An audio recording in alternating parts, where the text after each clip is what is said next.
Olá, meus queridos amigos.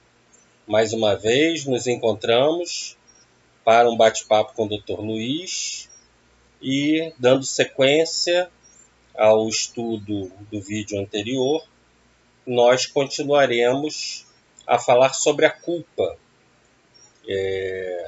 Focamos muito no primeiro estudo as causas, as consequências e hoje vamos focar ainda um pouco nas consequências, mas também no tratamento, como devemos lidar com essa culpa, como poderemos superar os grilhões, os aborrecimentos e as perturbações que a culpa ocasiona, não apenas no nosso campo mental, mas também no nosso campo físico e no nosso campo espiritual.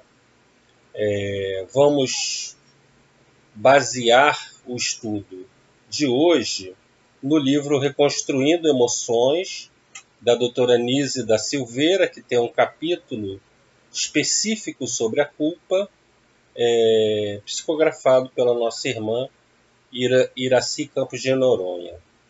Então, a primeira pontuação que nós faremos sobre a culpa é que é um sentimento tóxico, é um dos sentimentos mais tóxicos que o ser humano carrega, segundo a doutora Nise da Silveira. Desde os tempos primordiais, desde o início das eras, o homem já carrega esse sentimento destrutivo, autodestrutivo e tóxico. É um sentimento cáustico, ou seja, corrosivo, e mantém o indivíduo encarcerado ao passado, impedindo-o de avançar e se submetendo a uma punição impiedosa e cega. Então, como consequência primeira e primária do cultivo da culpa, nós temos essa autocobrança excessiva, impiedosa e cega, e que nos acompanha há milênios.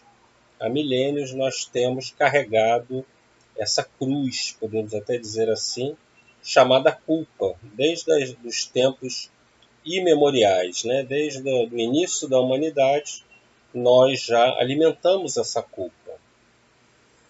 Diz ainda a doutora Nise da Silveira que, induzida pela cultura judaico-cristã, dogmática e ritualista, ela visa nos arrependermos dos nossos pecados. Então, é outra coisa que marcou muito a nossa mente, o nosso coração e as nossas almas, as diversas reencarnações que nós tivemos contato com essa cultura judaico-cristã. O judaísmo, nós sabemos o quanto simbolizava Deus como um senhor dos exércitos. Nós vamos encontrar no Antigo Testamento a tradução que Deus era o senhor dos exércitos. Só que a palavra que gerou a tradução de exército, a palavra Sevaúd, do hebraico, ela também tem como tradução estrelas. Então, ao invés de nós entendermos que Deus é o Senhor das estrelas, nós, por causa dessa culpa, por causa desse temor a Deus, nós acabamos trocando a tradução e utilizando essa outra palavra para como simbolismo do Sevaúd. Em vez de Senhor das estrelas, o Senhor dos exércitos, ou seja, uma guerra. Travada uma guerra entre nós e as leis divinas. E, naturalmente, muitas vezes perdedores, nós ficamos arrasados, culpados. E, durante muitos séculos, o cristianismo, a Igreja Católica oficial, forçou a mão, né, com relação ao alimentar essas culpas no ser humano, dizendo que ele estava sempre em pecado, que ele tinha que se confessar, ele tinha que se autopunir através das prescrições que ali eram ditadas, né? As chamadas penitências, para que a pessoa pudesse se purificar, ela tinha que exercer ou seguir a orientação dos sacerdotes, cumprindo uma série de rituais, muitas vezes autoflagelantes, dolorosos, para que ela pudesse se ver livre daquele equívoco e, consequentemente, também da culpa gerada por aquele equívoco, daquela transgressão à lei divina. Então veja, isso registrado na nossa memória espiritual durante muitas reencarnações, criou aquilo que a gente pode chamar de um condicionamento, um clichê mental que nos acompanha nessa reencarnação, na reencarnação que estamos vivendo. Essa culpa acumulada, esse medo do pecado, esse temor a Deus ainda vige na conduta de milhões de pessoas, talvez bilhões, né?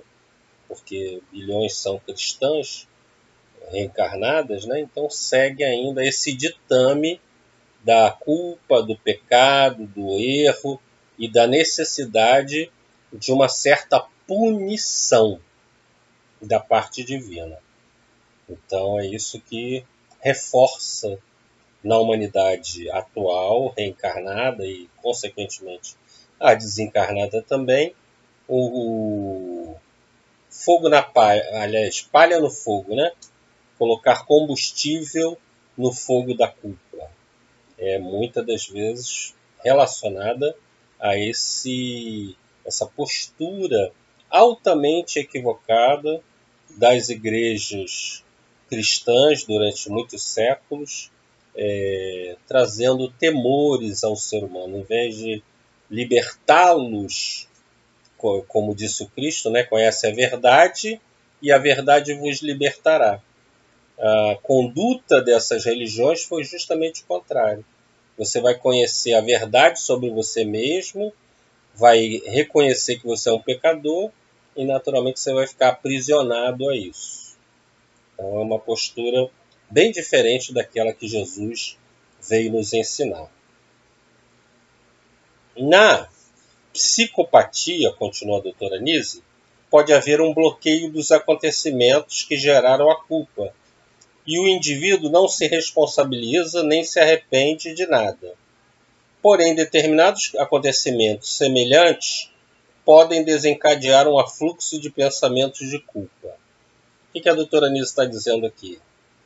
Tem determinadas pessoas que a gente diz assim, mas essa pessoa continua fazendo, fez o mal, continua fazendo e parece que não tem nenhum tipo de arrependimento nem culpa. Não tem, alguns chegam a afirmar,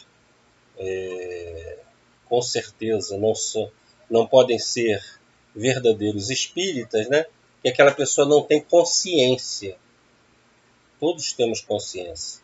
Se fomos criados da mesma forma, Deus colocou os mesmos equipamentos em todos os seus filhos, sem distinção, sem acepção de criaturas.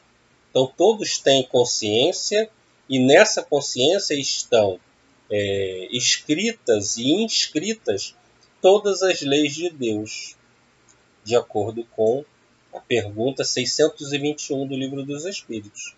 Onde estão as leis de Deus? Na consciência. Então todos têm consciência.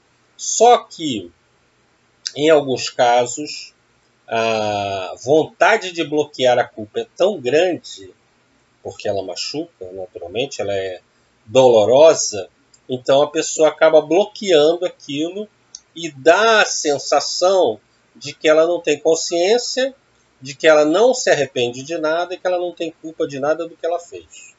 Dá essa impressão. Mas nós sabemos que isso não é verdade, porque todos fomos criados com os mesmos materiais e potencialidades divinas. E todos atingiremos a perfeição. Todos. Ah, mas aquele aquele ditador sanguinário da Segunda Guerra, sim, aquele também ditador sanguinário que matou milhões de pessoas, ele também vai chegar à perfeição. E Deus o ama tanto quanto a qualquer um de nós, com a mesma intensidade, sem fazer nenhuma acepção de criaturas. Então, esses seres acabam desencadeando uma psicopatia, onde elas não sentem remorso, aparentemente, e continuam repetindo, né? A gente está numa época de feminicídio, de agressão às mulheres. Então, para dar um exemplo, ele bate mulher e continua batendo, parece que não se arrepende. Mas diz aqui a doutora Nise que no contato com determinados acontecimentos semelhantes, vai haver um afloramento dessa culpa. E às vezes ela vem num borbulhão, né? Um torvelinho de emoções que pode desestruturar emocionalmente aquela criatura. É isso que ela está dizendo aqui. Isso pode gerar também, quando desencadeia esse afluxo de pensamentos, pode gerar também uma baixa autoestima, obviamente, angústia e depressão, ocasionando vários distúrbios orgânicos. Então, em primeiro lugar, a mente vai se desarticular e, consequentemente, no futuro, vai haver um reflexo dessa desarmonia da mente no campo físico, no corpo orgânico, gerando uma série de enfermidades que a gente vai estudar daqui a pouquinho. Muitas culpas não são 100% identificadas, pois podem ter origem em vidas passadas, no útero materno ou na infância e adolescência. Ou seja, às vezes a criatura se sente angustiada, irritada, com essa baixa autoestima, mas ela não consegue identificar de onde que está sendo gerado esse sentimento. Por quê? Porque muitas vezes é uma culpa gerada no útero materno. Eu já contei para vocês, mas vou repetir em outros vídeos, que eu sou o terceiro filho homem de um casal que esperava uma menina na terceira tentativa. Já tinha até um nome para a menina, né? Tereza Cristina. Aí veio o Luiz Carlos. É claro que no intraútero eu já sentia que os meus pais queriam uma filha mulher. E isso, naturalmente, me gerou uma culpa. Eu carreguei durante muitos anos da minha existência tentando agradar, tentando compensar essa decepção que eu gerei. Inconscientemente, só depois, né? Com conhecimento da doutrina, fazendo autoanálise, fazendo terapia de renascimento e etc., é que eu consegui identificar essa culpa que estava guardada desde da gestação da minha mãe, quando eu estava lá no útero dela. Então vejam, né, tem determinadas culpas. Ela fala aqui de outras existências, de encarnações passadas. Como é que a gente vai lembrar? Tem o abençoado véu do esquecimento, que bloqueia essas lembranças, então a gente não consegue identificar. Assim como ela diz na infância e na juventude, que muitas dessas culpas também ficaram bloqueadas e a gente não recorda com nitidez. Então isso gera uma angústia que nos atormenta sem que a gente possa identificar a origem nesse momento, mas através de um exercício de autoanálise, de meditação, e auxiliado muitas das vezes pelas terapias, né, coadjuvantes, psicológicas, nós podemos atingir o esclarecimento da origem, da etiologia daquela culpa. Diz a doutora Nise também que a vergonha é uma espécie de culpa, porque a pessoa tem o receio de ser julgada conforme os critérios alheios. E aí eu vou contar uma história pessoal que há mais de 30 anos eu fui convidado pela presidente de um grupo espírita, o André Luiz, né, que é presidente até hoje. Eu fui convidado para fazer uma palestra. E eu, no primeiro momento, eu neguei, disse assim, não, mas eu sou muito tímido ou envergonhado. E ela diz assim, olha, cuidado, porque isso pode traduzir um resquício, uma manifestação de orgulho, porque você tem medo de ser avaliado pelas pessoas. Ela foi franca, ela foi sincera, ela foi honesta, sem me ofender, e me auxiliou muito, porque eu percebi que era verdade. Que eu tinha um medo imenso que acompanha, não sei se vocês sabem, mas o maior medo do ser humano não é o medo da morte. Não é. Já computado estatisticamente, o maior medo do ser humano é falar em público. Justamente por causa dessa vergonha. Como é que eu vou ser avaliado? Quando eu estou numa conversa com 2, 3 pessoas, é mais fácil eu controlar a situação e, frequentemente, falar aquilo que as pessoas vão gostar. Eu estudo rapidamente como é que é a característica de cada um e vou falar exatamente aquilo que a pessoa gosta ou então concordar com ela no diálogo. Mas imagina você falando para 20, 50, 100, 500 pessoas. No Centro Espírita Leon Denis, já falei para 1.300 pessoas numa reunião apenas. Então vejam que existe essa coisa da vergonha, né? Que quando você identifica, você percebe que é uma espécie de culpa. Por quê?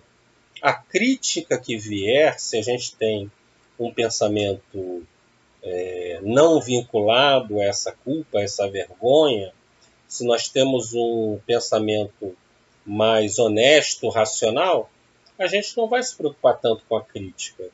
Porque se a crítica, como dizia o nosso saudoso Francisco Cândido Xavier, se a crítica for falsa, ela é falsa, então não tem por que se preocupar com ela. A gente autoanalisa, vê se ela tem alguma conexão com a realidade, e se não for, ela é lixo mental, a gente joga fora. Agora, se ela for verdadeira, dizia o Chico, contra a verdade ninguém pode nada.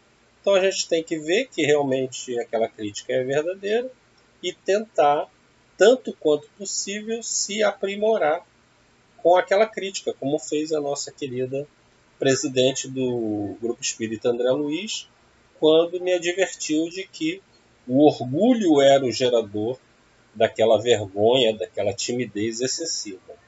Então ela me auxiliou muito com uma crítica construtiva. Então devemos levar em consideração. Então por que temer? Por que ter a vergonha de falar em público? Não é? Somos nós. Só vamos dar, como disse o Cristo, a boca fala daquilo que está cheio o coração. Então nós só vamos poder doar aquilo que em nosso coração é abundante. Não tem porquê. E tem gente que vai gostar, tem gente que vai detestar, tem gente que vai idolatrar. As reações são variadas. O mais importante é nós termos a consciência da necessidade daquela tarefa, daquele trabalho. E de que estamos tentando fazer ao máximo com amor, colocando o nosso coração, nosso sentimento na execução daquela tarefa. Isso é que importa. As reações das pessoas, elas passam a ter um peso secundário na nossa autoavaliação. E aí a doutora Nise vai, interessante, né? Ela vai nos dar, vai fazer conexão com algumas enfermidades relacionadas à culpa, tendo como motor geratriz, em primeiro lugar, como dissemos, uma desarticulação da mente e depois do corpo físico, do campo orgânico. Então ela diz assim, doenças relacionadas à culpa. Ela vai dar alguns exemplos, é claro que a lista deve ser muito maior. Então ela fala da arteriosclerose, que é um entupimento, não é só arteriosclerose que a pessoa esquece as coisas, né? arteriosclerose é uma enfermidade onde os vasos vão sendo entupidos pelas placas de ateroma e etc. E que muitos profissionais de saúde vão buscar a culpa no colesterol, na ausência de exercício físico, no excesso de peso e, claro, naturalmente, tudo isso contribui para o aparecimento da arteriosclerose. Mas existem fatores mentais, emocionais, como no caso aqui a culpa, né? E a doutora Nise diz que a arteriosclerose ela reflete uma resistência aos acontecimentos da vida. Quando a pessoa não aceita que aquilo tenha ocorrido com ela. Aquela mudança, né, chamada vicissitude, que também quer dizer mudança, e a gente ao longo de um dia, nós temos várias mudanças de coisas que nós planejávamos e que não deram certo, né? A gente saiu sem guarda-chuva, choveu. Saiu sem estar preparado para o calor foi absurdo. Perdemos o ônibus, o carro furou o pneu, enfim. Tem milhares de acontecimentos ao longo de 24 horas que não estão no nosso planejamento nem vão nos agradar. São as chamadas vicissitudes, são as mudanças, né? Então a pessoa que é rebelde a essas mudanças, aos acontecimentos da vida, que privilegia apenas aquilo que ela imaginou como ideal, só aquilo pode acontecer, então essa pessoa vai se desiludir, porque a vida não vai ser conforme ela quer, e ela vai começar a entupir os próprios vasos através da arteriosclerose. É uma das consequências da culpa que a pessoa gera por não aceitar os acontecimentos da vida. O câncer, né, que para mim tem uma importância muito grande pela minha própria trajetória, né, com essa enfermidade, tem a ver com a mágoa acumulada.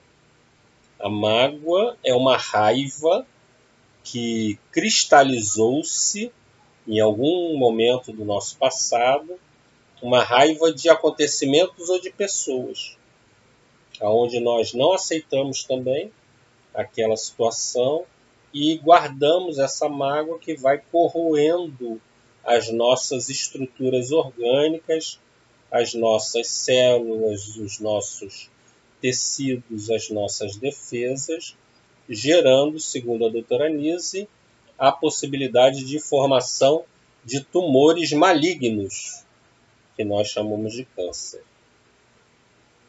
A dor de cabeça, que está ligado a um excesso de autocrítica, a pessoa que é perfeccionista e que se critica muitas vezes, se acha uma pessoa incapaz, se acha uma pessoa em desvalia comparado com outras pessoas. Então essa crítica destrutiva, aonde falta o auto-amor, pode gerar uma crise de cefaleias muito intensa. Então essa autocrítica sem caridade, sem a presença do auto-amor, e Jesus afirmou há 2000 anos no seu Evangelho: com a mesma medida que medirdes o outro, sereis medidos também. Então a pessoa que é muito autocrítica, ela também é crítica ao comportamento dos outros. Ela é muito crítica ao comportamento alheio. Então, gerando essa enfermidade que vai trazer muitas crises de dor de cabeça. A gastrite, ideias não assimiladas, né? Porque o estômago tem a ver com assimilação, com digestão. Então, quando a gente não aceita determinadas ideias, em especial as ideias dos outros, ou a realidade dos fatos, então a gente fica digerindo mal aquela situação e o estômago vai produzir um excesso de suco gástrico, de ácido clorídrico, lesando a mucosa, gerando a gastrite. É quando nós temos essa dificuldade de assimilar as ideias, em especial as ideias libertadoras, os aconselhamentos que possam nos fazer sair daquela situação. Né? Quando somos resistentes a essas ideias, podemos formar as gastrites. Os problemas pulmonares, quaisquer que sejam, né? Bronquite, enfisema, o câncer do pulmão, estão relacionados a uma insegurança frente aos acontecimentos da vida. A gente não tem força suficiente para o enfrentamento de determinadas circunstâncias e essa insegurança vai gerar os problemas de ordem pulmonar. A rinite alérgica, né? Olha, até a rinite alérgica a gente achava que era só ocasionada pela mudança de tempo, pelo ácaro, pela poeira. Não, ela tem correlação direta com a nossa mente.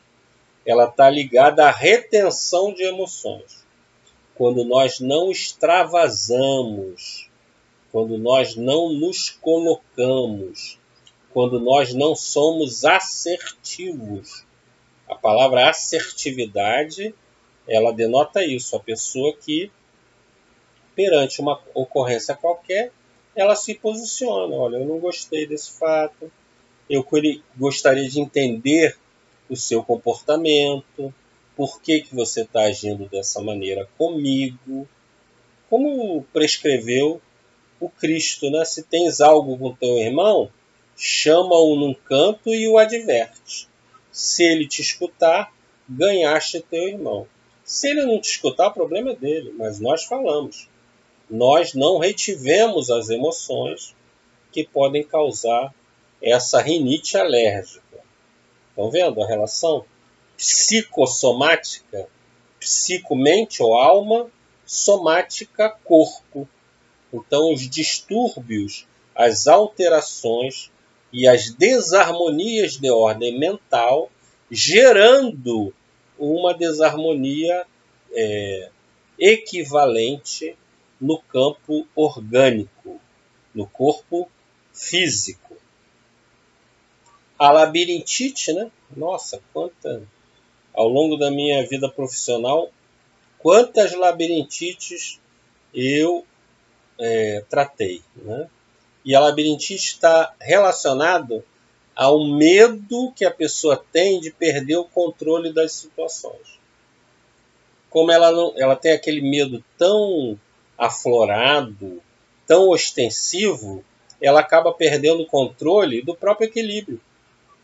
O próprio equilíbrio orgânico fica defasado, fica anulado de certa forma por conta dessa preocupação excessiva em tentar controlar as situações.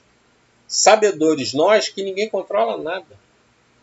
Como eu falei, ao longo de 24 horas, né, nosso querido e saudoso Ricardo Boechat, né, o jornalista, estava indo para fazer um evento no helicóptero. De repente o helicóptero cai e ele desencarna, né?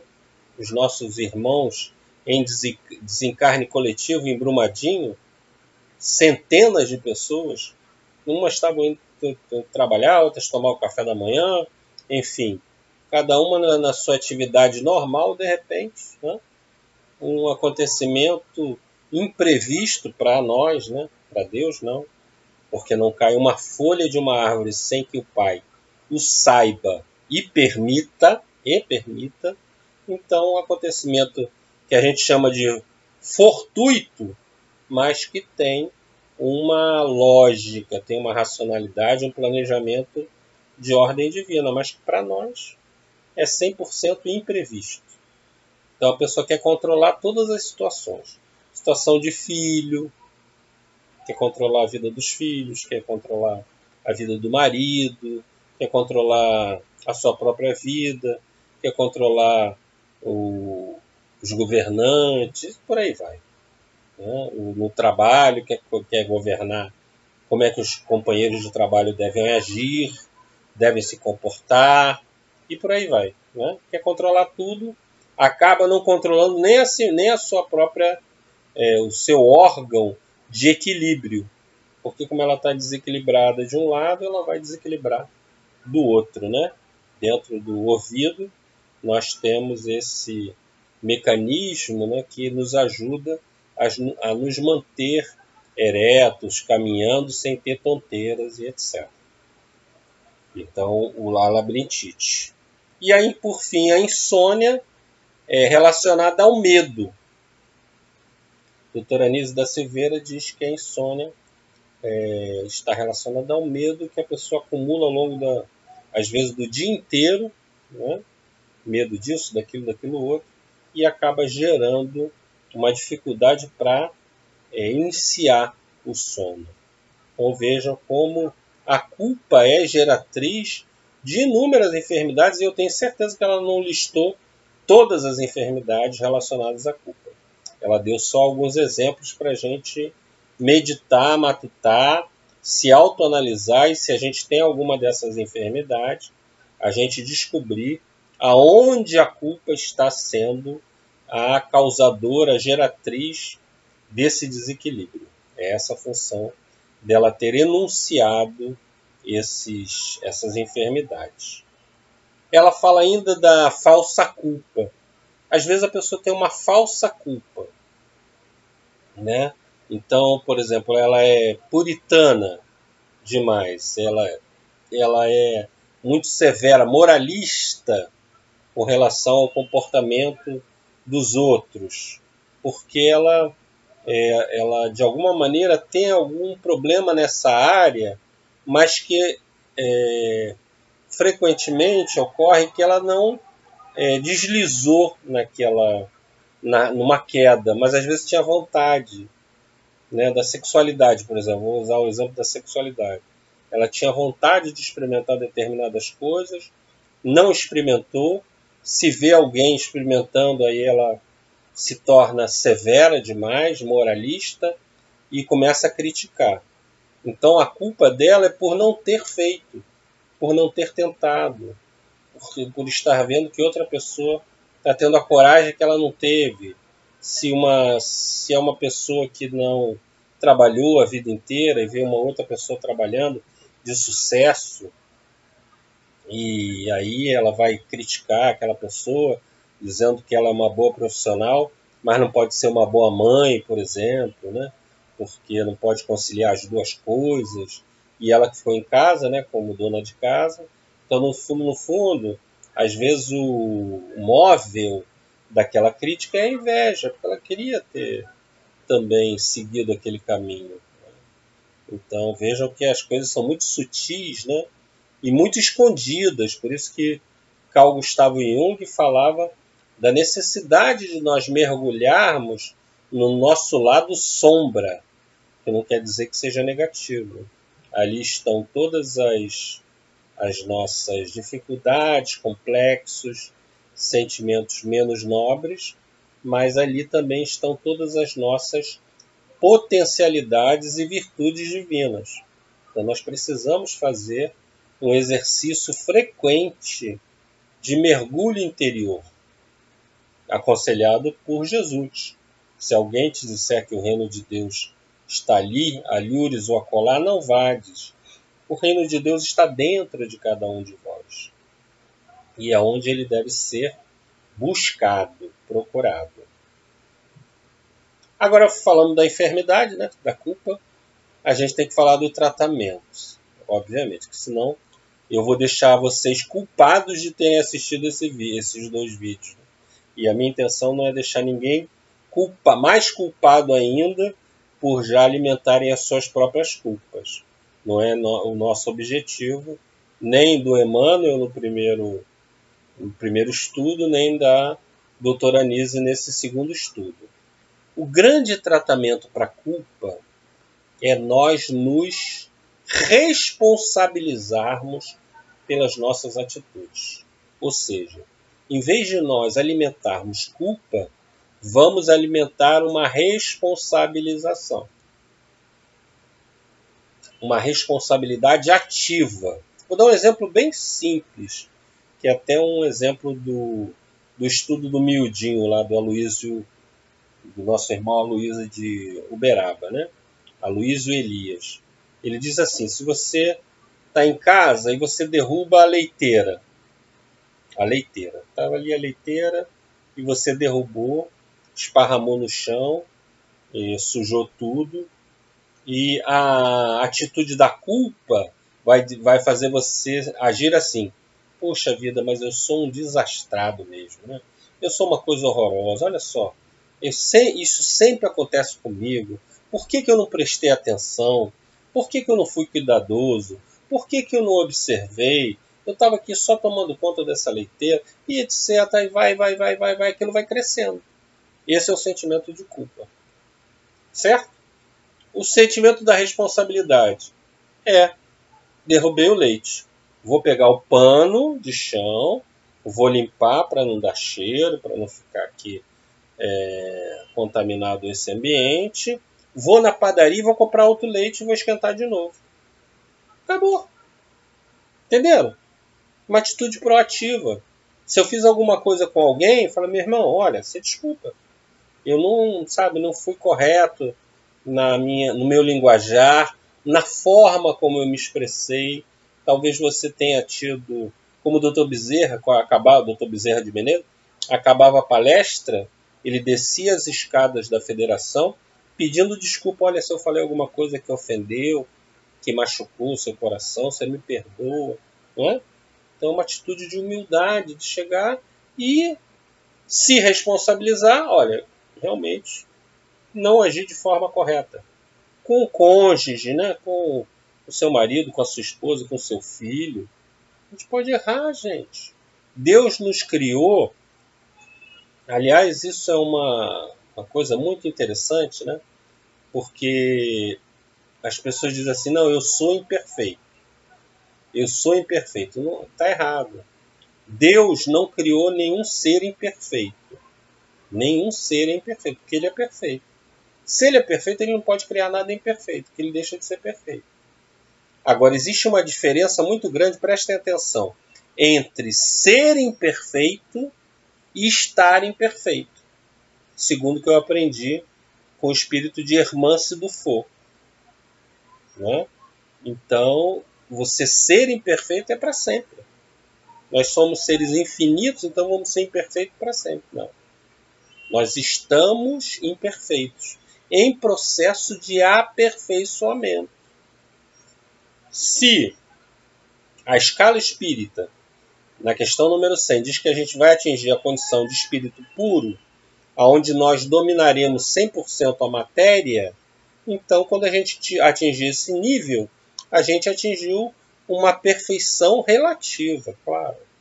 Nunca atingiremos a perfeição daquele que é eterno. Nós somos infinitos, ou seja, a partir de determinado momento nós fomos criados e existiremos para sempre. Deus sempre existiu, então ele é eterno. Então a perfeição do eterno a gente nunca vai ter, mas a perfeição do infinito a gente vai ter. Entenderam? Então nunca mais diga assim: eu sou imperfeito.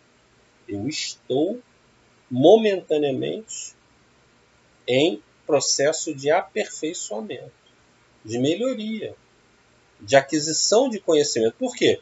Porque Deus me criou simples e ignorante. Foi assim que ele me criou. Eu não tenho culpa, não posso alimentar culpa de ter sido criado assim. Por que ele fez assim? Não sei, porque eu ainda não tive essa conversa com ele, né? Os desígnios de Deus são absolutamente incognoscíveis para a gente. A gente não tem capacidade de penetrar em todos os desígnios de Deus, como nos alerta a questão número 10 do Livro dos Espíritos. Não temos condição. Falta-nos para isso sentido, falta-nos para isso conhecimento, falta-nos para isso material de entendimento. Então, o tratamento para a culpa é nós, em primeiro lugar, fazermos aquele exercício que a doutrina espírita nos recomenda na questão 919A, né? Autoconhecimento através do estudo, de um estudo criterioso e sistematizado das nossas emoções. Não é só estudar a doutrina. Tem gente que acha que passou 35 anos, 40, 50, dentro do centro espírita, estudando doutrina, ele já se santificou. Não. Junto com esse estudo que é importantíssimo da doutrina espírita, tem que haver uma contextualização, uma aplicabilidade desses ensinamentos, como se fossem remédios, que a gente descobriu a forma de ação deles, as indicações, como eles agem dentro da gente. Agora precisa tomar. Precisa tomar o remédio. E tomar o remédio é justamente aplicar esses ensinamentos na nossa conduta. Então nós percebermos, né, nessa autoavaliação e fazermos isso com amor, gente. A culpa ela só se instala e ela muitas vezes ela é alimentada pelos obsessores, né? Porque no caso do leite, que eu dei o exemplo aqui, né? Aí eu derrubei leite e falo assim, eu sou um desastrado. O espírito obsessor que estiver perto de mim vai dizer, é mesmo, você não vale nada, você é uma porcaria. Aí ele começa a dizer no nosso ouvido. Por quê? Porque nós não tivemos auto-amor para reconhecer que qualquer um pode derrubar o leite. Não é? Qualquer um pode ter seus erros, seus equívocos, que nós fomos criados de uma maneira, estamos no caminho de outra e que a gente não vai, é o grande ensinamento da reencarnação, né? A gente não vai conseguir tudo nessa. Embora tenhamos que nos esforçar ao máximo nessa, mas a gente não vai conseguir chegar à condição de puro e sábio espírito numa encarnação. Então tenhamos paciência. Olha aí. Vamos ter paciência com a gente mesmo? Se a gente tem paciência, a gente não tem culpa. Perceberam? Se você tem paciência com você, sem ser conivência, você identifica o erro, olha, realmente, né, eu tenho essa tendência. O que eu tenho que fazer? Assumir isso para sempre? Não. Vou me esforçar para dia a dia combater. Reconhece-se o verdadeiro espírita, como disse Kardec, na sua transformação moral e no esforço que ele empreende em dominar as suas más inclinações. Esforço. Deus só quer de nós isso, ele só quer esforço. Ele não quer a santificação, é síndrome de santificação imediata, ele não quer isso. Ele quer que nós nos esforcemos diariamente. Então esse é o tratamento das culpas. Observar e transformar essa culpa numa responsabilidade ativa. Se eu errei, eu vou acertar. Já disse aqui, não, mas eu errei com alguém que desencarnou. Não tem problema, reza para ele. Pede desculpa, ó. Não estou aqui fisicamente com você, mas meu coração está junto contigo, né? E nós vamos tentar solucionar isso agora. Então, para a gente identificar essa responsabilidade, nós temos que agir com caridade para conosco. Não falamos aqui da questão 886? O BIP, benevolência, indulgência e perdão, essas mesmas 3 condições têm que ser aplicadas a nós próprios. Nós temos que ser benevolentes para conosco, indulgentes aceitando as nossas imperfeições e perdoando as ofensas. Quantas vezes? Recomendação não é minha, é do Cristo. 70 vezes, 7 vezes, ou seja, indefinidamente. Nós vamos nos perdoar até nós acertarmos o passo. Nós um dia faremos como Paulo de Tarso. Aliás, Dr. Saulo de Tarso, que era o perseguidor dos cristãos, né? Ele matava os cristãos, matou Estevão e etc. Estava indo para Damasco para matar Ananias. E aí no caminho, na estrada de Damasco, ele encontra com Jesus, né? E pergunta, o que o senhor quer que eu faça? Vejam, em vez dele ficar culpado, ele perguntou proativamente, o que eu tenho que fazer para me livrar desse peso do passado, que são as culpas. Então dizem que ele chorou em Damasco 3 dias. Chorou direto. Levou 3 anos no deserto, junto com Prisca e Áquila, para se preparar para a missão de reparação de todo o mal que ele fez e de divulgação do Evangelho. E passou 30 anos pregando o Evangelho. No final da vida ele tinha culpa? Nenhuma. No final da vida ele afirmou: já não sou eu que vivo, mas é o Cristo que vive em mim. Sem culpa nenhuma. Sabendo exatamente que ele cumpriu com a sua missão. Ele transformou toda aquela culpa em trabalho no bem. E como disse Jesus, o amor cobre a multidão de pecados. Fazendo bem pelos outros e por nós próprios, nós nos alimparemos de qualquer resíduo de coisas erradas que a gente fez no passado. Fazendo bem no presente, nós nos quitamos com a nossa consciência. Esse é o recado que eu gostaria de deixar para vocês, agradecendo muito os comentários, os retornos que temos recebido pelo WhatsApp, pelo Facebook, pelo próprio canal do YouTube, o carinho com que vocês estão tratando esses estudos e que corresponde ao carinho com que eu também os estou realizando. Então, agradeço muito a vocês e vamos encerrar. Eu peguei uma música do Gonzaguinha, que eu até já botei em outros vídeos, mas é que ele fala de culpa nessa letra, né?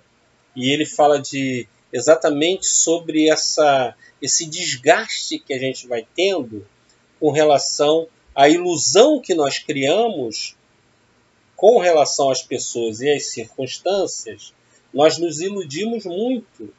E aí, quando nos decepcionamos, ficamos culpados por termos idealizado, por termos nos auto-iludido também, né? Com as pessoas e com as circunstâncias. Então ele toca nesse assunto, naquela música magistral do Gonzaguinha, chamada Grito de Alerta, quando ele diz assim: são tantas coisinhas miúdas, né? Porque a gente se briga por tantas besteiras e depois a gente se arrepende tanto e fica tão culpado, né? São tantas coisinhas miúdas roendo, comendo, arrasando aos poucos com o nosso ideal. Olha aí, a gente idealizou as coisas, não correram como a gente queria e a gente fica magoado, triste, chateado com aquela situação. São frases perdidas num mundo de gritos e gestos, num jogo de culpa que faz tanto mal. Então vejam que coisa maravilhosa, né? Ele toca na questão das culpas, ele como um poeta, né? Mas com certeza conhecedor profundo da psicologia humana, então ele toca nesse assunto, né? Das culpas acumuladas e como isso faz mal, como isso é tóxico. Então o grito de alerta dele, ele pede desculpas na letra, a gente vai botar mais uma vez a música Grito de Alerta, né? Para que todos nós matemos a saudade e vamos lembrar com Gonzaguinha exatamente isso, né? Que todos nós aqui estamos num grito de alerta para refazer os equívocos das nossas existências. Então, muito obrigado pela atenção, pelo carinho do acompanhamento de vocês, pelas postagens, pelas curtidas. Solicito que, tanto quanto possível, vocês se inscrevam no canal e compartilhem, porque a gente acaba fortalecendo a estrutura desse canal. Ok? Muito obrigado, a atenção de todos vocês, ao carinho, uma ótima semana e namastê. Muito obrigado.